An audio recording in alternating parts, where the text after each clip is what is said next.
Warahmatullahi ta'ala wabarakatuh. Bismillahirrahmanirrahim. Alhamdulillahi rabbil alamin. Wabihi nasta'inu ala umuri dunya waddin. Wassalatu wassalamu ala asrafil anbiya'i wal mursalin. Sayyidina wa habibina wa syafi'ina Muhammadin wa ala alihi wa ashabihi wa man tabi'ahum bi ihsanin ila yaumiddin. Amma ba'du. Pada sore hari ini kita akan melanjutkan pengajian kitab Adabud Dunya Waddin. Seperti biasa mari kita membaca Al-Fatihah tawassul ila hadratin Nabi Mustafa Muhammad sallallahu alaihi wasallam wa ala alihi wa ashabihi wa man tabi'ahum bi ihsanin ila yaumiddin. Al-Fatihah. A'udzubillahi minasyaitonir rajim. Bismillahirrahmanirrahim. Alhamdulillahi rabbil alamin. Arrahmanir rahim. Maliki yaumiddin.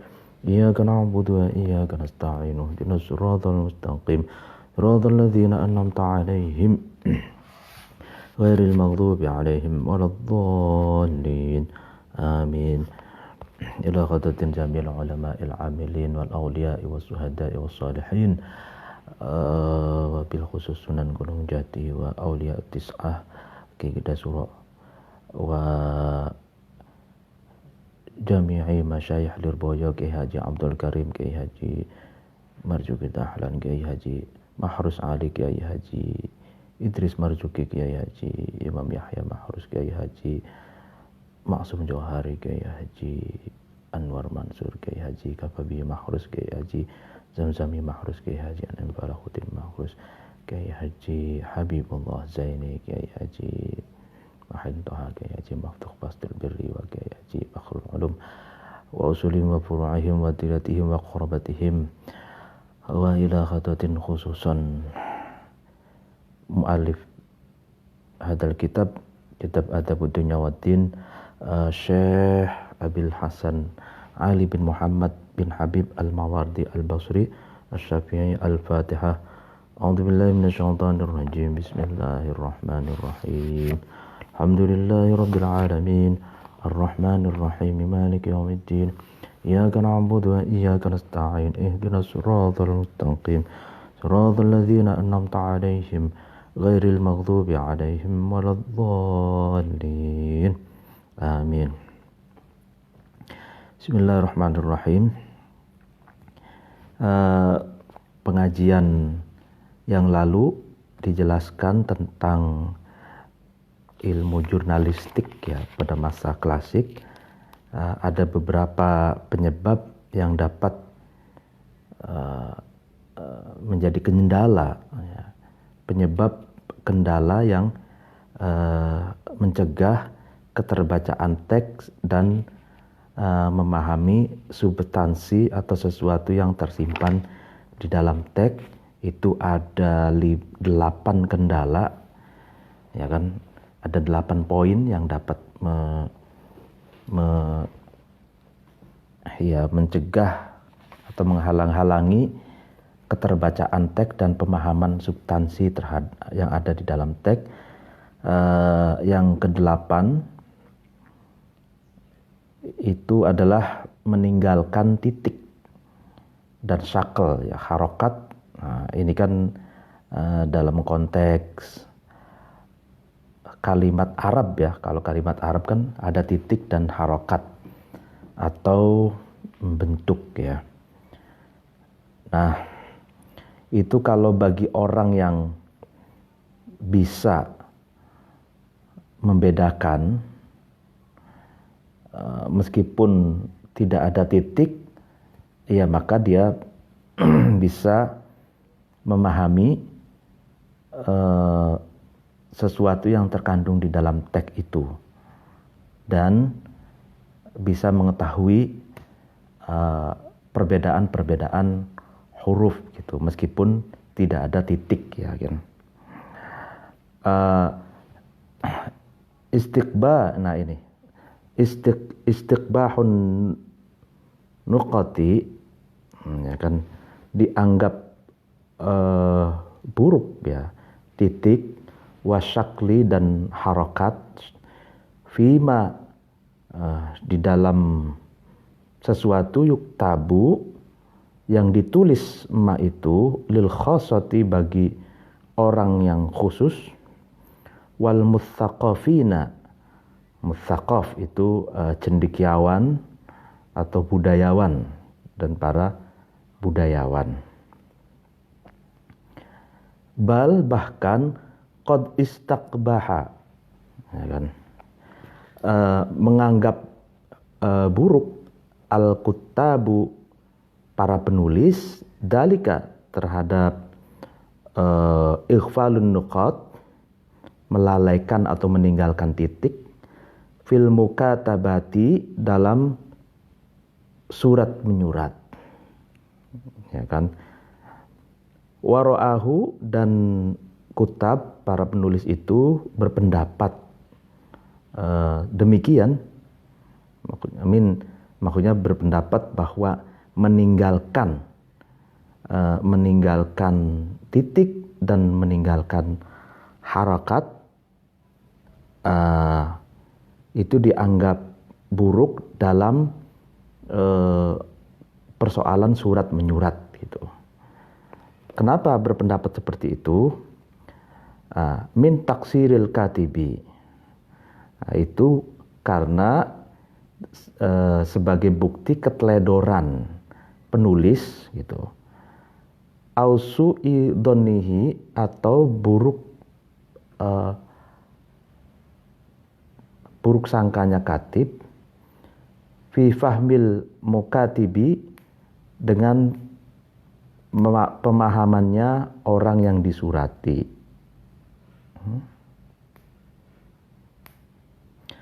Wakana, dan ada istiqbaquhum, menganggap buruk nuqat, menganggap buruk kutab, maksudnya para penulis, lahu terhadap dalika fi mukatabatir ru'asai, dalam surat menyurat kepala, maksudnya para pemimpin. Aksar itu lebih banyak. Jadi ini titik dan harokat, ya, titik dan harokat itu bagi orang-orang tertentu, dan bagi para mustaqafin, para cendekiawan, itu justru dianggap buruk. Ya, nah ini bahkan para penulis menganggap buruk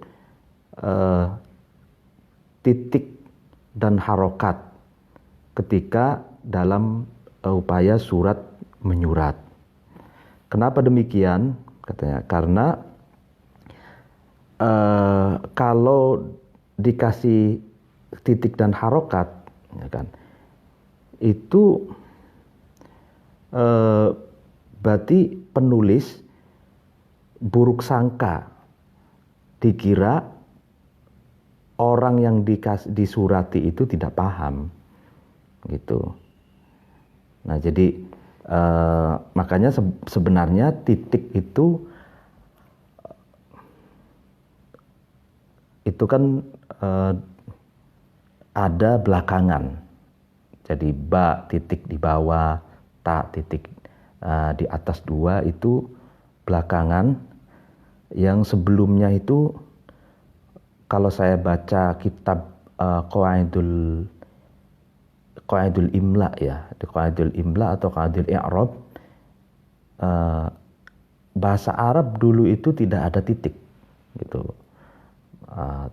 Titik 1, 2, 3 titik itu belakangan, sehingga bagi kalangan-kalangan tertentu dan mutsaqafin, para cendekiawan, itu mereka lebih suka tidak menggunakan harokat atau tidak menggunakan titik.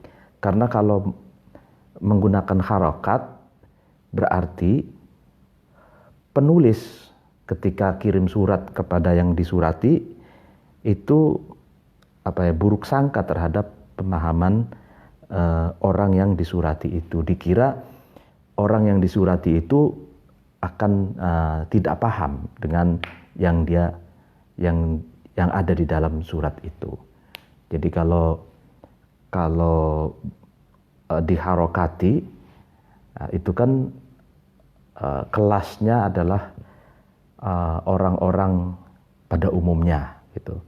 Tapi kalau sudah kelas tinggi, apalagi levelnya mutsaqaf, cendekiawan, misalkan sesama cendekiawan itu nulis surat ya pakai Arab gundul gitu. Kalau diistilahkan kita itu kan gundul gitu ya, tidak ada harakatnya gitu. Nah, kalau kirim surat tanpa harakat itu justru menganggap bahwa orang yang kita surati itu paham gitu. Paham dan tingkatannya memang tidak perlu diharokati. Tapi kalau mutsaqaf, cendekiawan, kita surati pakai harokat gitu. Sementara dia tanpa harokat pun paham gitu. Gundul, Arab gundul itu paham.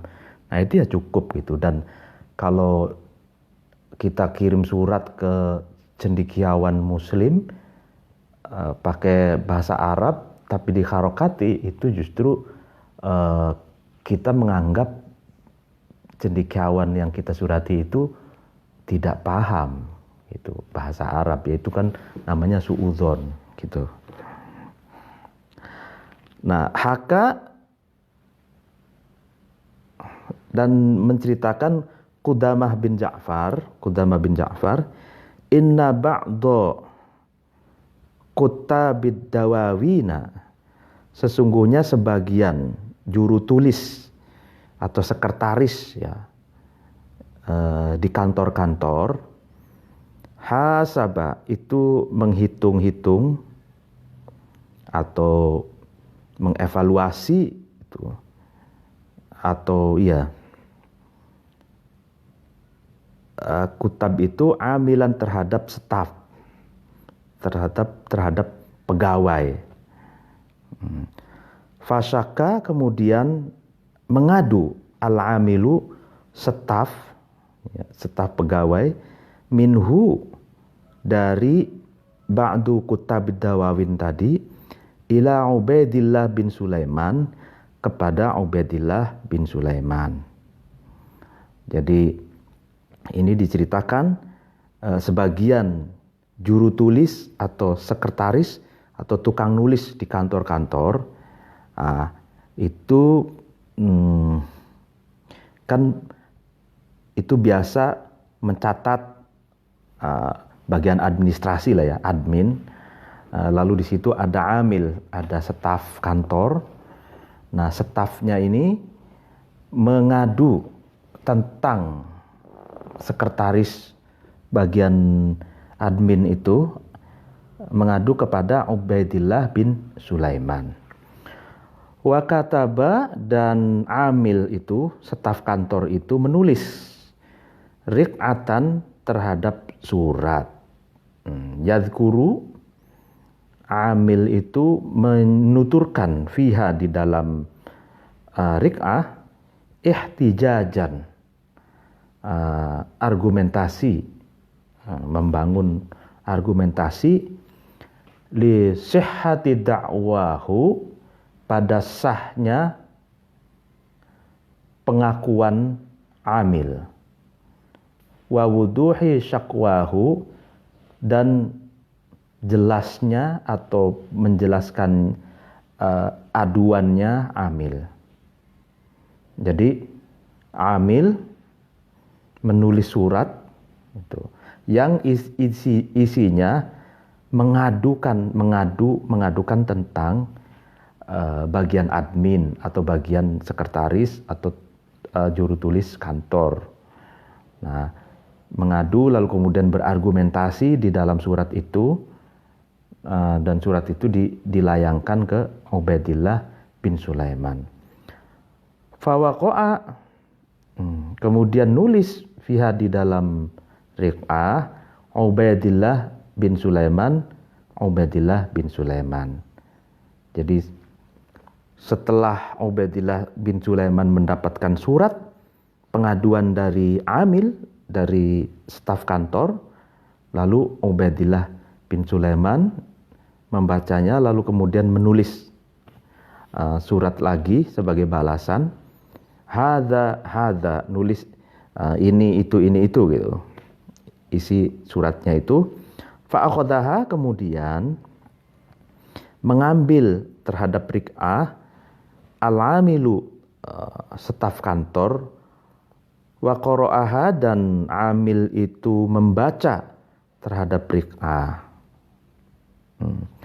Fadhonna, kemudian amil menyangka, anna Ubaidillah, sesungguhnya Ubaidillah, aroda, itu berkehendak Ubaidillah, bihadza, dengan ini, hadza, dengan itu. Itsbatan, kehendak ucapan ini dan itu itsbatan, sebagai memperkokoh, itu menetapkan, memperkuat, lisihhati da'wahu, membenarkan, lisihhati da'wahu, terhadap sahnya pengaduan Amil, wasidqi qaulihi, dan membenarkan perkataannya Amil. Kama yuqalu, sebagaimana dikatakan, fi itbati syai'i, dalam menetapkan sesuatu, huwa, yaitu itu. Fahamala, kemudian Amil, staf kantor itu membawa ar-rik'ata, terhadap surat itu, ila katibid dawawina, kepada juru tulis atau sekretaris kantor, atau bagian admin kantor. Waro'ahu, dan Amil itu memberitahukan kepada katibud dawawin, khotta Ubaidillahi, terhadap tulisan Ubaidillah. Jadi setelah Ubaidillah menulis surat sebagai jawaban atas pengaduan dari staf kantor Amil, nah lalu surat sebagai balasan dari Ubaidillah itu diserahkan ke Amil, diserahkan ke staf kantor mengambilnya dan membacanya, dan staf kantor itu menyangka bahwa Ubaidillah itu membenarkan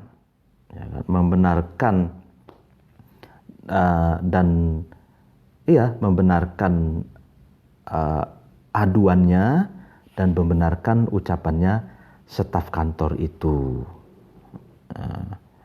Lalu dengan riang gembira, dengan PD-nya, Amil, staf kantor itu membawa surat yang ditulis oleh Ubaidillah itu, diserahkan ke bagian admin kantor, diserahkan ke katibud dawawin, sekretaris kantor, ya kan? Faqala, kemudian, dan Amil itu berkata lahu, kepada katibud dawawin, staf kantor berkata kepada admin, kepada sekretaris kantor, Inna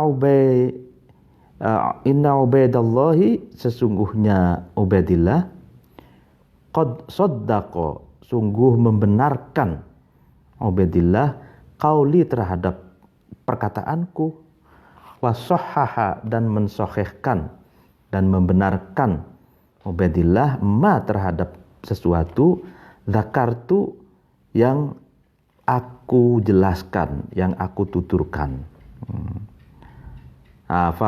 Fakhofa, kemudian samar, alal katibi, bagi sekretaris kantor itu, zalika, tulisan hada yang ditulis oleh Ubaidillah itu. Jadi ternyata Katibud Dawawin, sekretaris kantor itu malah tidak paham itu dengan apa yang ditulis oleh Ubaidillah itu. Wa utifa, dan dibingungkan dzalika, dengan tulisan Ubaidillah itu, ala kutabid dawawin, bagi para penulis atau para sekretaris kantor.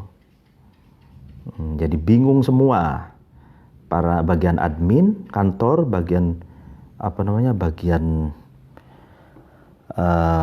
sekretaris kantor bingung dengan tulisan yang ada dalam suratnya Ubaidillah itu.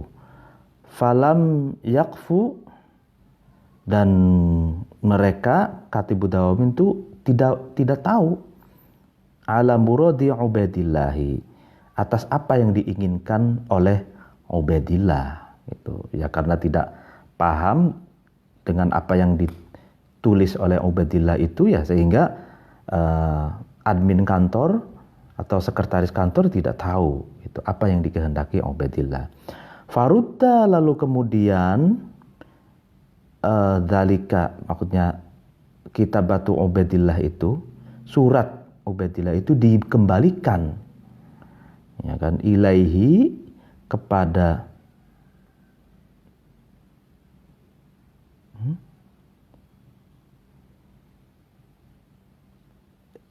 ilaihi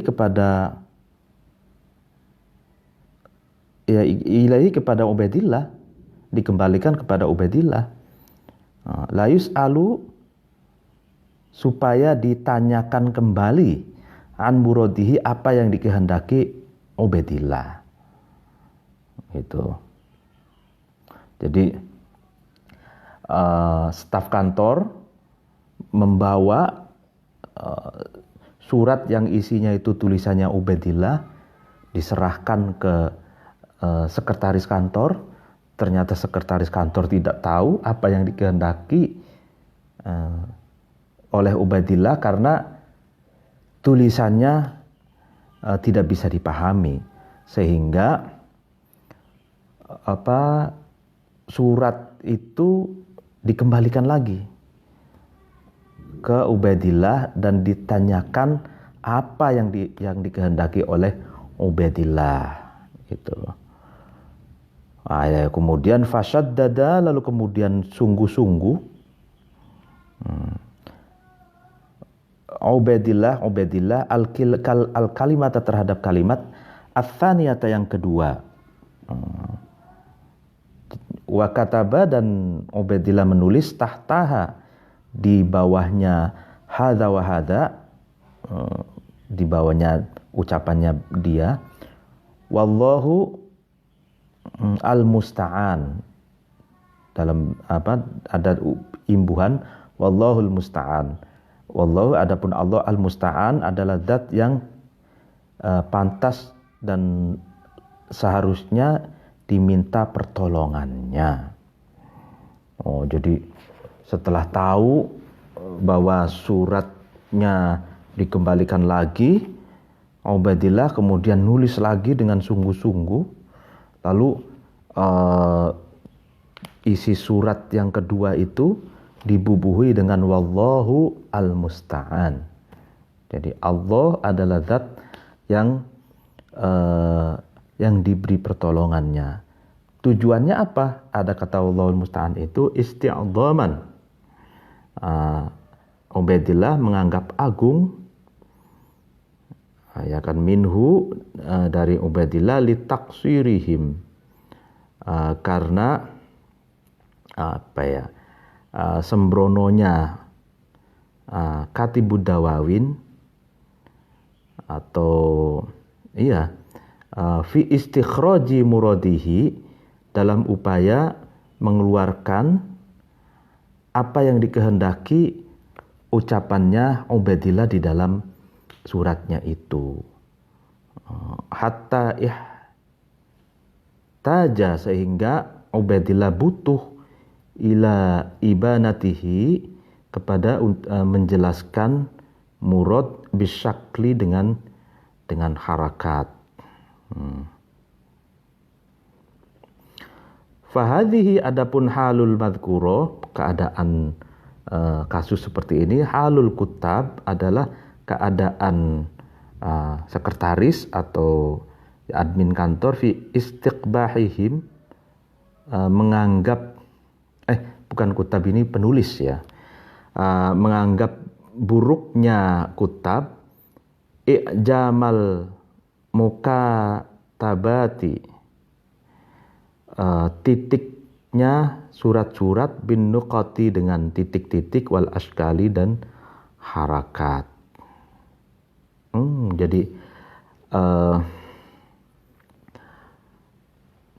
Jadi para admin kantor atau para sekretaris kantor itu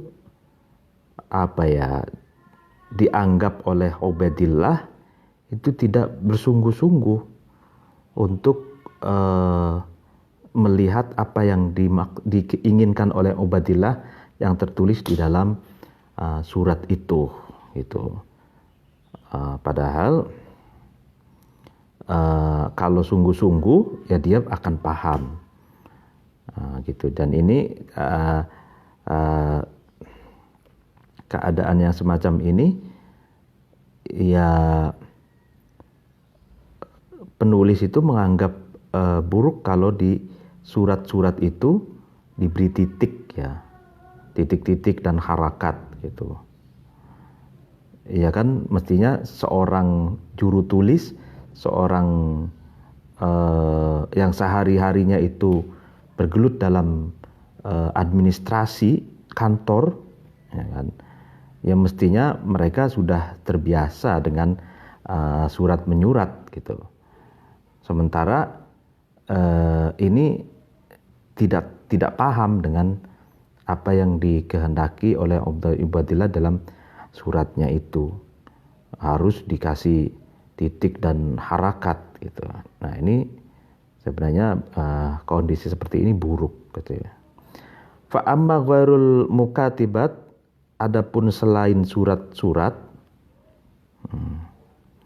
selain surat menyurat ya, min sa'iril ulumi, dari disiplin ilmu, maksudnya menulis berbagai disiplin ilmu, falam yaroha, maka tidak berpendapat kutab itu terhadap i'jam qabihan, sebagai sesuatu yang buruk. Bal istahsanuhu, bahkan kutab, para penulis itu menganggap bagus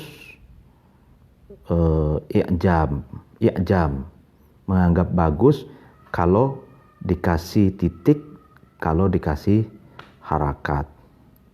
Artinya kalau dalam konteks surat menyurat,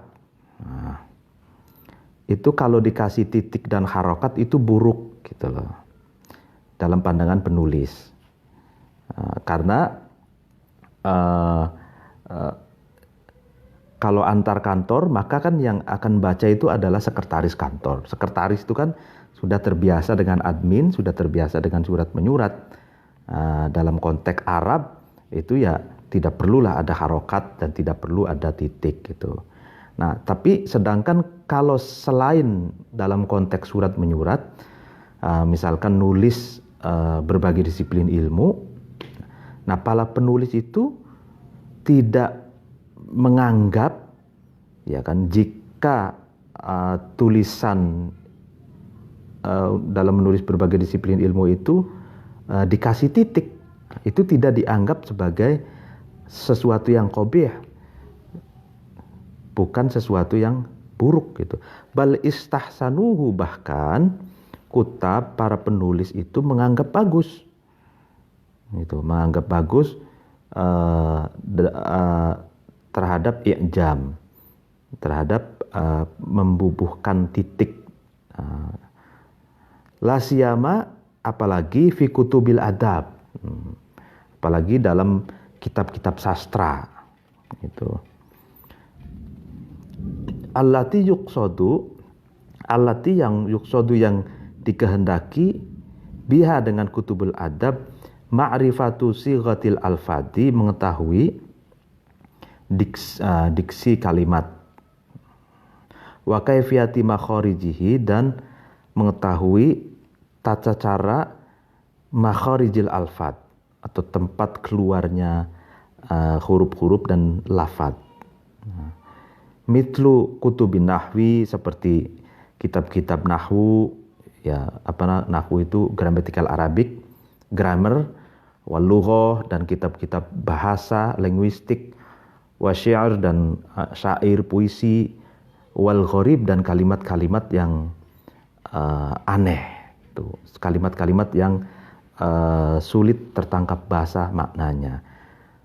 Nah, jadi kalau berbagai disiplin, kalau menulis kitab adab, ya kan, sastra, kitab nahwu, lughah, syair, kalimat-kalimat yang gharib, yang sulit untuk, yang jarang dipakai, gitu, kalimat-kalimat itu justru dikasih titik lebih baik, katanya gitu. Fa innal hajata, maka sesungguhnya kebutuhan, ila dobtiha, terhadap batasan-batasan atau kaedah-kaedah kutubun nahwu wal lughat wa syair tadi itu, bisyakli, syakli dengan harokat, wal i'jami, dan titik, aktsaru, itu lebih banyak. Jadi kebutuhan dengan menggunakan harokat dan titik ketika menulis nahwu, bahasa, syair, ya kan, lalu kalimat-kalimat yang aneh, kalimat-kalimat yang sulit ditangkap bahasa maknanya, itu kebutuhannya lebih banyak, ya. Ya mungkin karena kalau tidak dikasih titik bisa multitafsir, gitu kan. Boleh jadi apa yang dikehendaki oleh penyair itu berbeda dengan tafsiran dari pembaca, gitu kan. Atau kalimat-kalimat yang jarang digunakan lalu digunakan, lalu kemudian tidak ada harokatnya dan tidak ada titiknya, itu bisa menjadi pembaca salah paham, gitu. Makanya lebih banyak kebutuhan untuk memberi titik dan harokat kepada berbagai disiplin ilmu, sastra, nahwu, lughah, dan syair itu. Makanya saya punya beberapa naskah seperti puisi-puisinya Adones, ya. Puisi Adones. Beliau adalah penyair Lebanon, judulnya Diwan, ya. Itu beberapa jilid puisi Arab.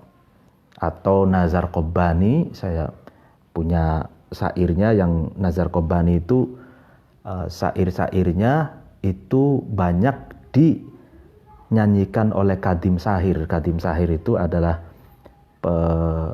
penyanyi Irak, ya.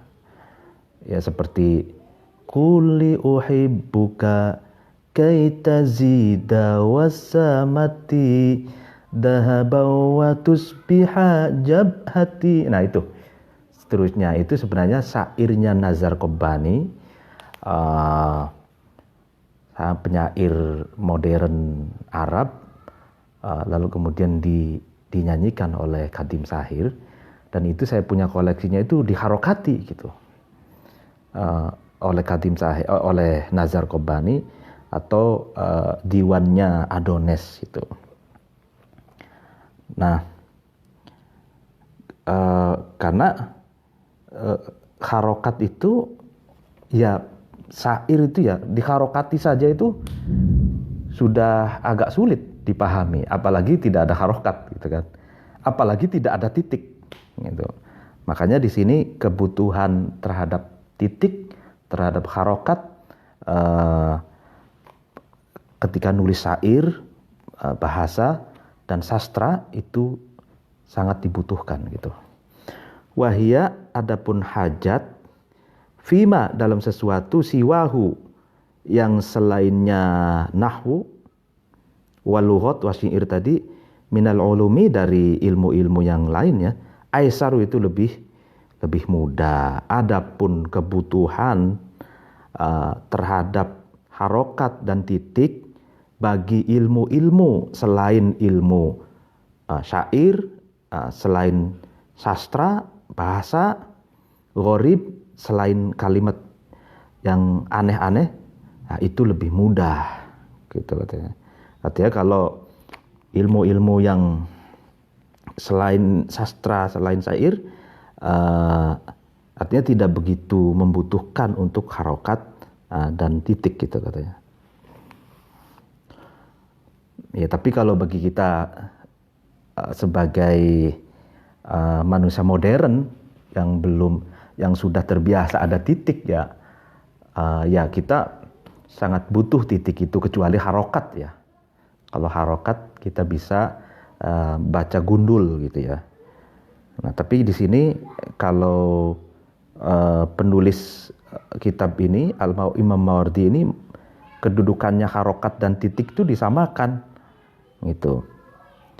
Ya karena memang titik itu kan ijtihadnya Khalil bin Ahmad, gurunya Imam Sibawayh itu. Nah kita kan sudah terbiasa kalau nggak ada titik bingung kita, ya kan? Ini qaf atau fa gitu kan? Nah, ini ba apa ta gitu kan? Bingung juga kan? Waqad qala dan berkata Ats-Tsauri Sufyan Tsauri al-khututu adapun tulisan-tulisan al-mu'ajjamatu yang dititik, nah, kal-burudi itu bagaikan selimut-selimut, al-mu'allamati yang dibatik. Batik ya ini. Ya batik itu sudah ada ternyata dulu. Ya apalagi Nusantara kan sebelum Masehi itu mungkin sudah ada batik ya. Di sini al-khututu al-mu'ajjamatu kal-burudi al-mu'allamati. Gitu ya. Sufyan Tsauri. Tulisan yang dikasih titik itu bagaikan selimut-selimut yang dibatik, ya, selimut batik gitu. Bukan selimut yang polos atau bukan selimut yang kotak-kotak atau yang salur, tapi selimut yang dibatik, ya indah gitu. Jadi ada titik-titiknya indah gitu. Waqala dan berkata ba'dul bulaghai sebagian ahli balaghah. Apa yang dikatakan i'jamun khatti. Adapun titik-titiknya tulisan yamna'u itu bisa mencegah min istihjamihi dari tidak diketahuinya atau tidak diketahuinya khat. Artinya titik ya. Titik-titik dalam tulisan itu mencegah untuk tidak diketahuinya apa yang dikehendaki dari tulisan itu. Wasyakluhu adapun harokatnya khot yu'minu itu mengamankan min iskalihi dari kemuskilannya khot. Jadi ini ahli balaghah yang ngomong titik-titik di dalam tulisan itu dapat mencegah orang tidak paham terhadap tulisan itu, meminimalisir ketidakpahaman seseorang terhadap tulisan. Sedangkan harokat itu juga mengamankan dari problematika tulisan itu. Artinya daripada disalahpahami, daripada pahamnya salah itu kan, maka dikasih harokat itu lebih aman itu katanya gitu. Iya, kalau sastra itu kan dikasih harokat saja masih agak sulit ya, masih sulit itu dipahaminya, apalagi nggak dikasih harokat, gitu kan. Waqala, dan berkata ba'dul udabai, sebagian sastrawan. Apa yang dikatakan sastrawan? Rubba ilmin, betapa banyak ilmu itu, lam tu'jam, yang tidak dikasih titik, fusuluhu, apa ya, pisah-pisahnya, fasal-fasalnya ilmu, fastu'jima, sehingga tidak diketahui, maksuluhu, sesuatu yang dihasilkan dari ilmu itu. Betapa banyak, katanya, ilmu yang tidak diberi titik tulisan-tulisannya itu, sehingga para pembaca itu tidak dapat menghasilkan apa yang dimaksud dari ilmu tersebut. Itu. Jadi kalau ingin ya ilmu itu bisa dipahami dengan baik, maka dikasih titik, sehingga dengan titik itu seorang pembaca, seorang pelajar dapat memahami, dapat menghasilkan sesuatu yang dikehendaki dalam teks tersebut. Wa kama istaqbaha, dan sebagaimana menganggap buruk al-kuttabu, para penulis, asyakla, terhadap harokat, wal i'jama, dan titik, fil mukatabati, dalam surat menyurat. Wa in kana, meskipun ada asyakal wal i'jam itu fi kutubil ulumi, dalam menulis kitab-kitab atau buku-buku pengetahuan, mustahsanan, itu dianggap bagus. Iya, yang sudah dijelaskan tadi itu sebenarnya. Jadi para penulis itu menganggap buruk kalau menulis surat menyurat itu dikasih harokat dan dikasih titik, itu dianggap buruk. Meskipun harokat dan titik itu oleh para penulis dianggap baik kalau menulis buku ilmiah, katanya gitu. Fakadzalika, maka begitu pun demikian juga mustahsan. Istahsanu, kutab itu, para penulis itu menganggap bagus masqal khotti, mempercepat tulisan, fil mukatabati, dalam surat itu. Jadi penulis itu malah menganggap bagus kalau menulis surat itu dengan cepat. Wah, gitu. Wa in kana, ya, meskipun ada masqal khotti itu fi kutubil ulumi, dalam menulis ilmu pengetahuan, mustaqbahan, itu dianggap buruk. Nah, ya kan? Jadi kalau menulis surat baiknya itu cepat-cepat, itu memakai khot yang miring-miring, itu khot apa itu, ridki atau rijali, khot ridki, cepat, itu lebih baik, gitu. Meskipun kalau nulis cepat dalam konteks menulis ilmu pengetahuan itu buruk, katanya gitu. Jadi artinya kalau menulis ilmu pengetahuan ya harus pelan-pelan, harus pelan-pelan. Sedangkan kalau menulis surat lebih baik cepat-cepat, katanya gitu. Wasababu dzalik, adapun sebabnya istahsanu, annahum, sesungguhnya kutab, sesungguhnya para penulis, li farti idlahum, karena sangat lamanya kutab bisunati, dalam pekerjaan menulis, wa taqaddumihim, dan menjadi mendahulukan kutab itu, fil kitabati, dalam menulis. Yakfuna, itu menganggap cukup kutab bil isyarati dengan isyarat. Wa yaktasiruna dan meringkas kutab itu ala talwihi atas isyarat. Wa yarawna dan kutab itu, para penulis itu berpendapat al-hajata terhadap menghendaki, ya yarawna berpendapat juga bisa al-hajata terhadap kebutuhan ila istifa'i syurutil ibanati terhadap dianggap cukupnya sebagai persyaratan penjelasan taksiron terhadap sikap gegabah. Ya, jadi gini, kenapa kalau menulis surat itu bagi penulis itu harus cepat-cepat? Ya karena tidak perlu lama gitu katanya. Dan bahkan kalau surat itu ya cukuplah dengan isyarat-isyarat saja.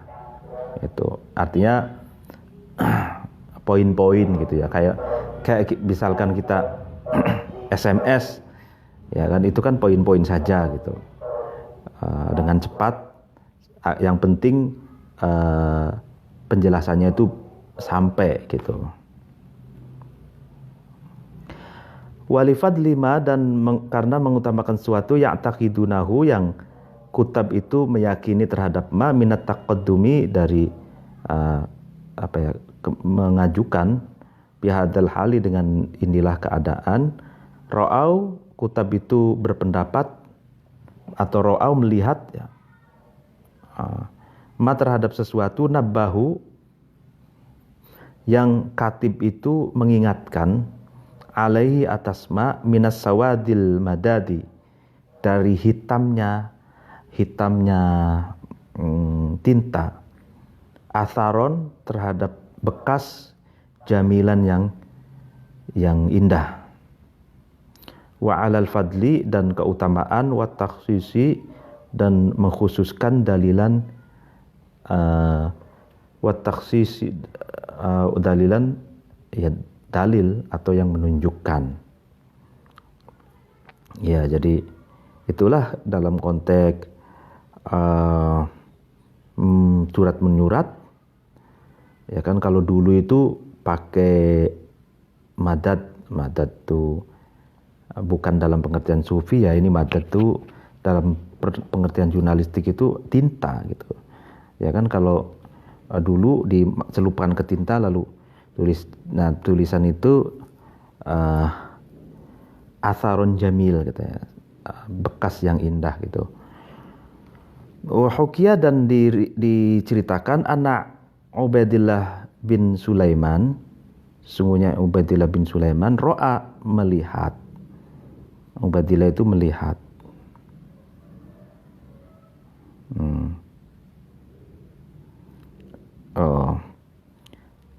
Ala ba'di thiyabihi atas sebagian bajunya Ubaidillah, atharo sufrotin terhadap bekas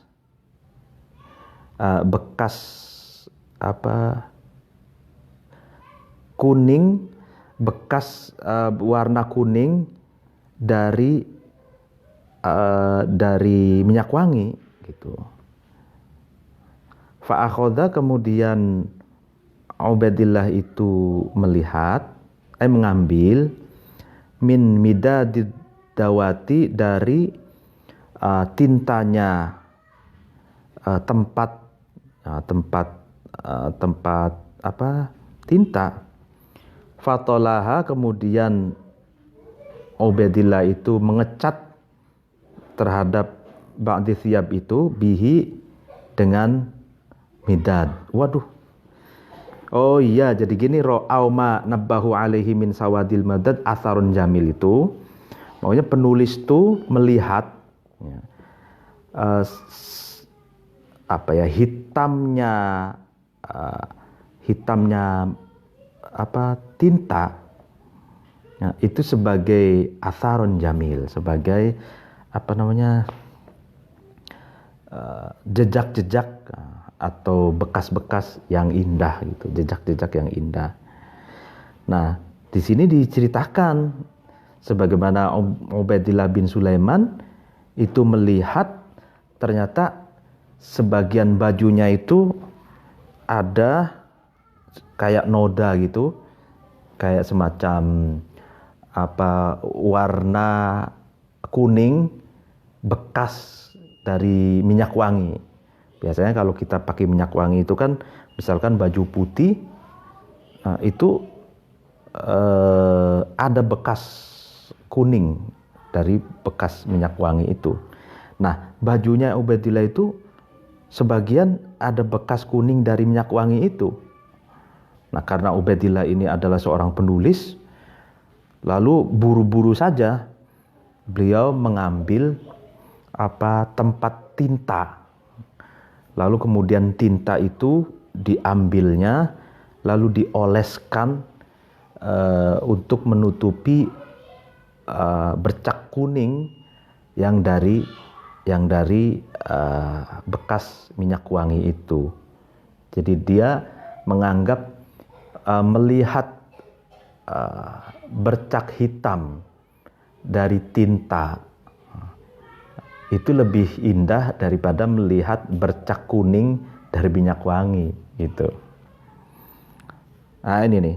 Tsumaqala, kemudian Ubaidillah bin Sulaiman berkata, al-midadu, adapun tinta, bina, bagiku, ahsanu, itu lebih baik, minal ja'faroni, daripada minyak wangi ja'faron. Ya kan? Jadi ini penulis yang militan gitu, penulis yang militan, sehingga dia menganggap tinta itu lebih indah, lebih baik daripada minyak ja'faron.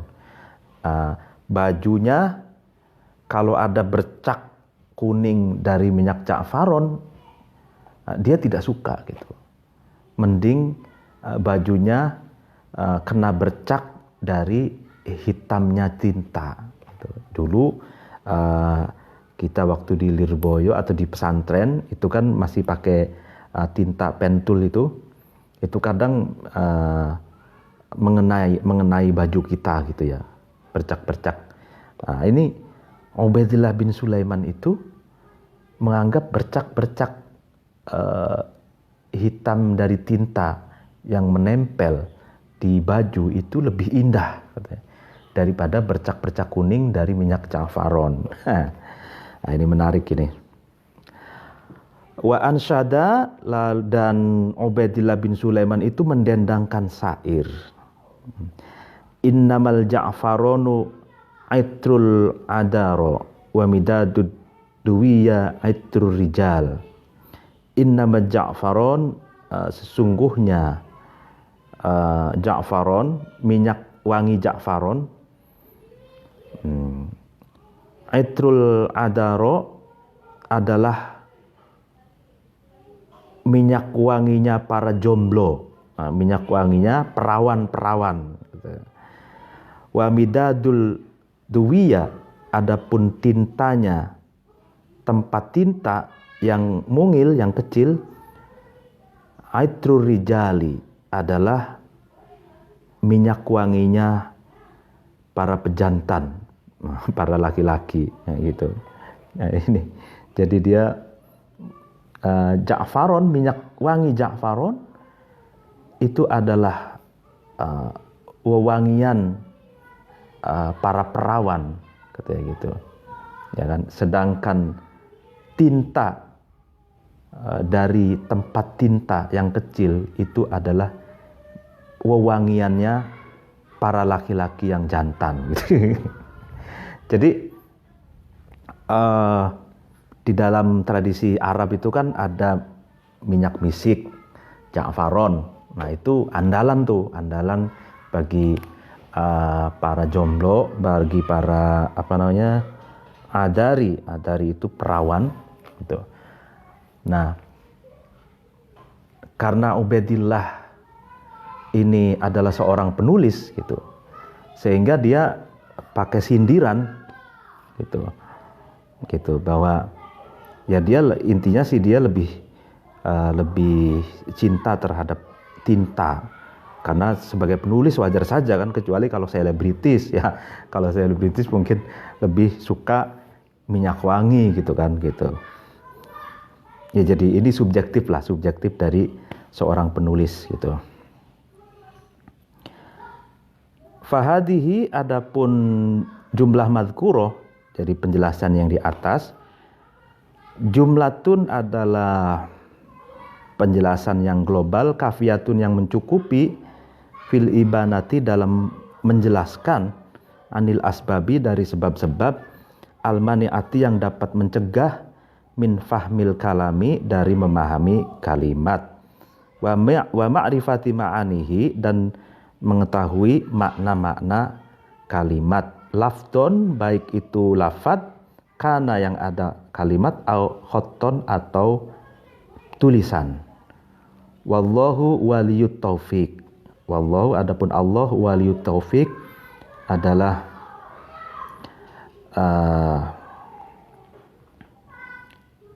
ya wali kekasih yang at-taufik, yang layak untuk diberi pertolongan atau yang memberi pertolongan. Nah, jadi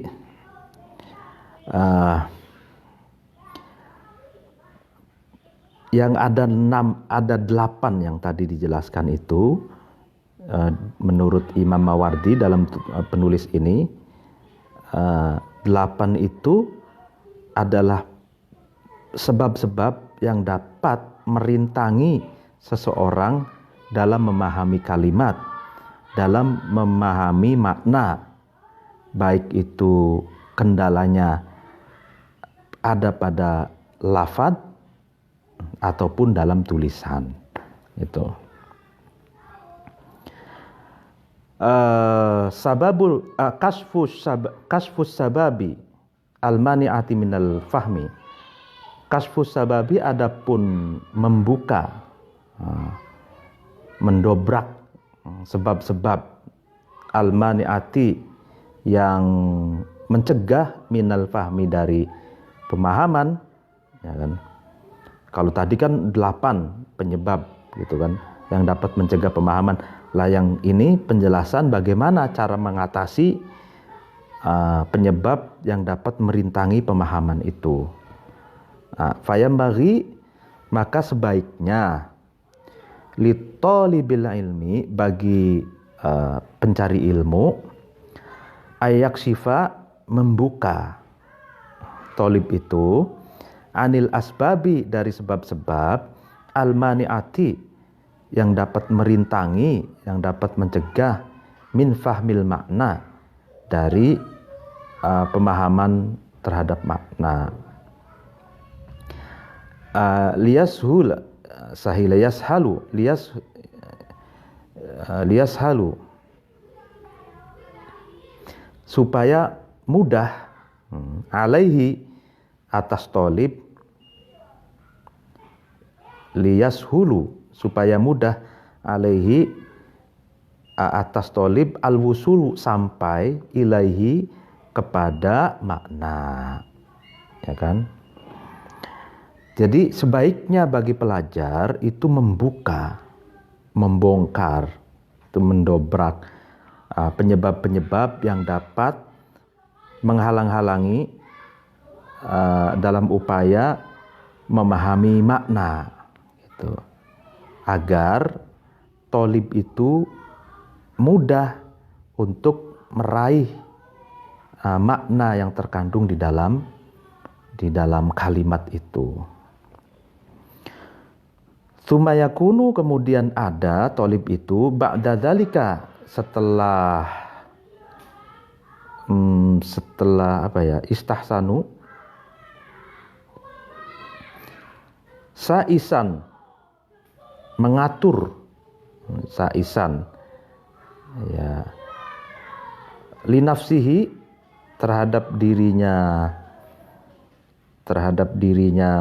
tolib, wa mudabbiron, yang mengatur juga, melatih laha kepada nafsihi fi hali ta'allumihi, ketika dalam keadaan belajarnya tholib, ya kan. Ya, jadi ba'da dzalika itu yaksifu, kemudian setelah, ya kan, tholib itu atau pelajar itu mampu membongkar penyebab-penyebab penghalang dalam memahami makna, dia akan bisa mengatur, ya akan melatih dirinya dalam keadaan belajar. Jadi artinya dia mengetahui kendala-kendala sulit memahami makna, lalu dia mencoba untuk membuka dan menghancurkan penghalang-penghalang itu. Nah, kalau terus-terusan seperti itu, ya dia akan bisa mengatur dirinya dan terlatih gitu untuk memahami teks ini apa maksudnya. Ini harus terus diupayakan agar dia bisa memahami makna yang terkandung di dalam teks itu, dilatih gitu ya. Fa innalin nafsi, maka sesungguhnya bagi nafas, ya, diri, nufuron, itu benci, yufdi, yang mendatangkan nafas itu ila taksirin, kepada sikap gegabah. Ya kan? Iya, sebenarnya diri kita itu, hati kita itu benci ya untuk mendatangkan pada satu kegagabahannya.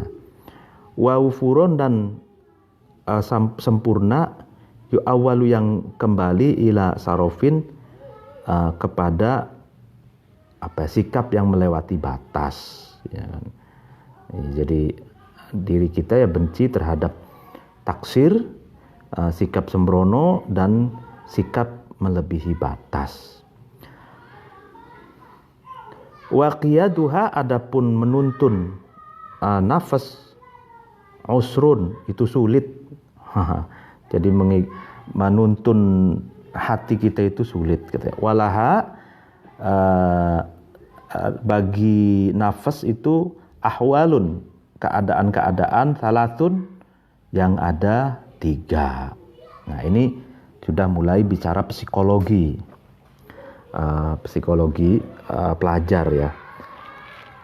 Fahalu adlin, adapun yang salah satu kondisi itu halu adlin, keadaan adil, wa insofin, dan sadar, itu satu keadaan. Adil itu berarti keseimbangan, dan sadar itu keadaan yang pertama. Wa halu uluwin, keadaan yang kedua adalah keadaan yang melewati batas. Wa israfin, dan artinya melewati batas, offset gitu ya. Ya, kalau melewati batas offset ya. Yang ketiga halu taksirin, ya kan, keadaan yang sembrono, atau keadaan yang kalau bahasa Cirebonnya PPK ya gitu.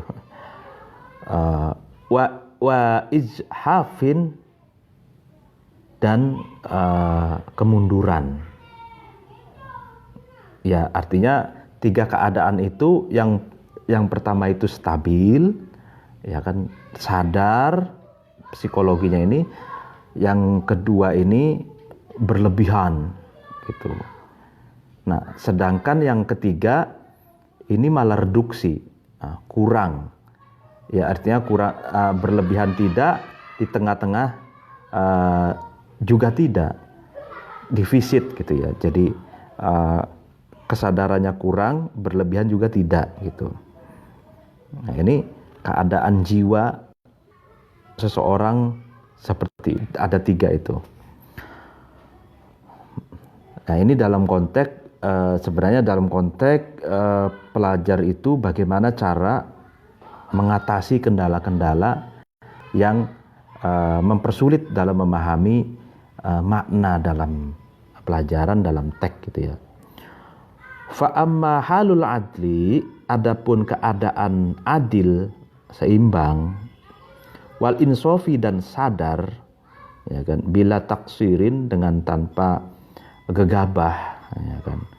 Fahiyya, adapun halul adl, antakhtalifu, beda-beda, qawan nafsi, berdasarkan kekuatannya jiwa seseorang, min jihataini, dari dua arah, mutaqabilataini, yang keduanya saling bersanding, yaitu ta'atin, berupa ketaatan, mus'idatin, yang membahagiakan, wa syufqatin, dan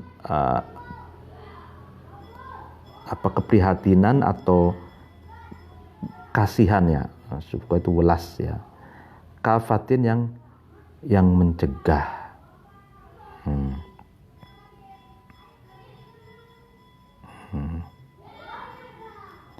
Jadi yang namanya ini menarik nih. Ini psikologi banget nih, menjelaskan tentang psikologi seseorang. Yang namanya adil, yang namanya sikap keseimbangan psikologi seseorang dan kesadaran jiwanya tanpa ada tanpa ada kegegabahan, itu memang berbeda-beda sesuai dengan kadar kekuatan jiwanya, ditinjau dari dua aspek yang selalu senantiasa mengiringi di dalam diri seseorang itu, yaitu taat, ketaatan yang membahagiakan, dan syufqah, belas asih yang mencegah. Jadi kedua-duanya itu ini coba kita lihat. Fatu'atuha, adapun taatnya nafas, tamna'u, itu mencegah, taat itu at-taksira, terhadap sikap gegabah. Wa syufqatuha, adapun sifat welas asihnya nafas, taruddu, itu menolak nafas itu, anis sarofi, dari sifat melewati batas, wa tabdiri, dan tabdir, sikap yang menyia-nyiakan gitu, yang bikin banyak hal yang mubadir gitu ya. Wahadihi, adapun halul adl ini, ahmadul ahwal, itu keadaan yang paling terpuji, atau ahmadul ahwal, lebih terpujinya keadaan, atau ya, jadi kalau di dalam diri seorang itu kan ada ketaatan dan ada syufqah, upaya untuk prihatin ya. Katakan ada ketaatan, keprihatinan, bahagia, lalu kemudian prihatin gitu ya. Nah, kalau prihatin ini akan mencegah sikap kita untuk bersikap berlebihan gitu, ya kan. Nah, keseimbangan antara keduanya inilah yang dinamakan al-adl wal insaf. Jadi keseimbangan jiwa dan kesadaran. Ya, sebagaimana kalau kita ada gas dan rem, itu kalau keseimbangan, kapan saatnya gas kita ngegas, kapan saatnya ngerem kita ngerem gitu. Nah, kalau kita tidak mau ngerem, maka israf, maka offset, maka kita melampaui batas, melebihi batas. Nah, gitu. Nah, ya. Li'an nama, karena sesungguhnya sesuatu mana yang mencegah, ma itu minat taksiri, dari sikap sembrono, namin, itu sesuatu yang dapat mengembangkan, atau sesuatu yang berkembang. Jadi sesuatu yang dapat mencegah dari sikap taksir, sikap sembrono, itu adalah sesuatu yang dapat mengembangkan jiwa seseorang menjadi jiwa yang tangguh, jiwa yang stabil, memiliki kesadaran yang bagus gitu loh. Wama, dan adapun sesuatu sodda yang mencegah ma itu anis sarofi dari sifat melampaui batas. Mustadimun adalah sesuatu yang langgeng. Jadi sesuatu yang dapat ngerem, ya kan, ngerem kita agar kita tidak berbuat melampaui batas, itu mustadim. Itu adalah sesuatu yang langgeng, atau bahasa kerennya sekarang itu perennial, gitu ya, sesuatu yang abadi, gitu. Ya, jadi sesuatu yang dapat mencegah diri kita, psikologi kita untuk tidak bersikap berlebihan, itu mustadim, yaitu sesuatu yang langgeng gitu. Wanumu, adapun perkembangan, ya, ida istadama, ketika langgeng, ya maksudnya ketika kontinu perkembangannya itu, fa'akhlik, lalu kemudian menciptakan, ya, bihi anumu ayustakmala, disempurnakan numu itu. Ya, jadi ketika perkembangan itu terus istadam, kontinu, langgeng, ya maka perkembangan itu akan disempurnakan itu. Jadi ini ya, kalau dalam konteks ini, dalam konteks jiwa itu kan, ke psikologi seseorang.